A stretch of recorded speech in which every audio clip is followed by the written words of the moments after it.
Hello, ഇന്നൊരു 1 kg Spanish delight കേക്കിൻ്റെ decoration video ആണ് കേട്ടോ.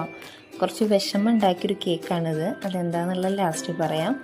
അപ്പോൾ നമ്മൾ ഫിനിഷ് ചെയ്ത് വെച്ച കേക്കിലേക്ക് ഡാർക്ക് ചോക്ലേറ്റ് ഗനാഷാണ് ഒഴിക്കുന്നത്. നല്ല ഗ്ലേസിങ്ങോടെ തന്നെ ഗനാഷ് കിട്ടിയിട്ടുണ്ട്. അപ്പോൾ അങ്ങനെ ഫിനിഷ് ചെയ്ത് വെച്ചതിൽ ഞാൻ ഫില്ലിംഗ് ആയിട്ട് കൊടുത്ത പ്രളയന ഉണ്ടായിരുന്നു. അപ്പോൾ അതാണ് നമ്മൾ ബോർഡറായിട്ട് താഴെ കൊടുക്കുന്നത്. അങ്ങനെ ബോർഡറൊക്കെ കൊടുത്തു കഴിഞ്ഞ് അതിലൊരു റൈറ്റിംഗ് ഉണ്ടായിരുന്നു. വിപ്പിംഗ് ക്രീം വെച്ചിട്ട് തന്നെ റൈറ്റിംഗ് കൊടുക്കുന്നുണ്ട്. ഇതിലിനി വേറെ ഡെക്കറേഷൻസ് ഒന്നും ആവശ്യമില്ല തോന്നിയതുകൊണ്ട് 2 ചോക്ലേറ്റിൻ്റെ ഡെക്കറേഷൻ വെക്കാൻ വേണ്ടി വിപ്പിംഗ് ക്രീമും കൊണ്ട് തന്നെ 2 ഫ്ലേവർ വെച്ചിട്ടുണ്ട്. അതിൻ്റെ മുകളിലായിട്ട് നമ്മൾ 2 ചെറിയ ഹാർട്ടാണ് വെച്ച് കൊടുക്കുന്നത്. പിന്നെ കുറച്ച് ഗോൾഡൻ ബീഡ്സ് അവിടെയും ഇവിടെയായിട്ട് ഇട്ട് കൊടുത്ത് നമ്മുടെ കേക്ക് ഫിനിഷ് ചെയ്ത്. ഇതാണ് കേട്ടോ കേക്കിൻ്റെ ഫൈനൽ ലുക്ക് വരുന്നത്.